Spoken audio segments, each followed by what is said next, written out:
But since we're talking about, and I know we're talking about Ken and how great he is, but since we're mentioning Haaland, this is something that I wanted to mention about the big man. We all know, you put the ball in the box, you feed him, you're dead.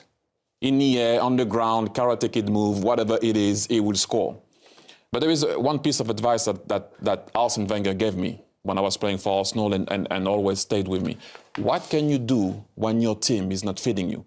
We all know that when Kevin De Bruyne has the ball, Kevin can find him in any way, anyhow. And we all know he likes to make that second post move. So Arsene told me, ask yourself the right question. When I was a striker, I used to complain about everything, right? Always. So he doesn't give me the ball. And the boss said, do you think Dennis Bergkamp can give you the ball the same way that Fredrik Ljungberg does?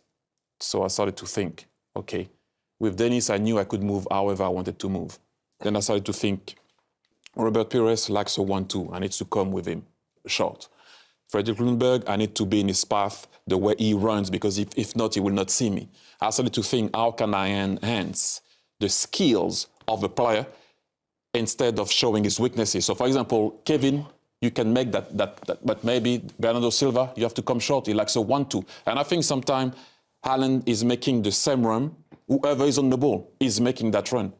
And I don't think sometimes he does help the team in terms of who is on the ball. Is there not a flip side to that, though? So what you're saying is he's got to adapt to those players.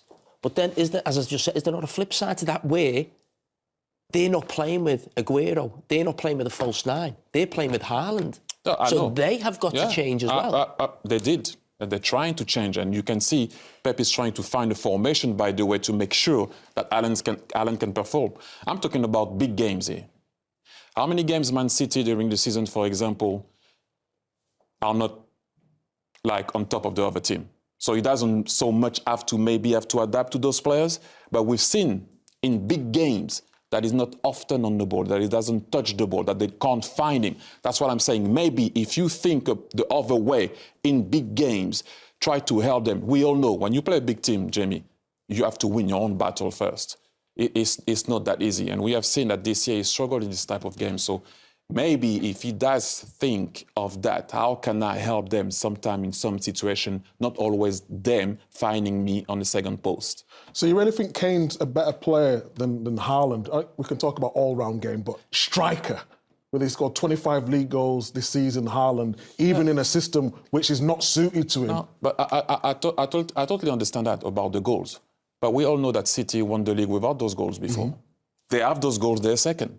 What is that supposed to mean? Some of the guys that are top of the Alan Shearer scored a lot of goals. He won the league one time. Harry Kane scored a lot of goals, still didn't win anything. It's not always about goal. It's about what can you bring for the team also. When you talk about the team, Thierry, do you think Man City are a better team now with Erling Haaland in, or they were a better team last season? I think it did stop what they were about. They had a certain way of playing. You didn't know who was going to drop, come, who and where. I think now they are a bit more predictable. If I can say, that doesn't mean you can stop them easy. That's not what I'm saying. I'm saying that they're more predictable.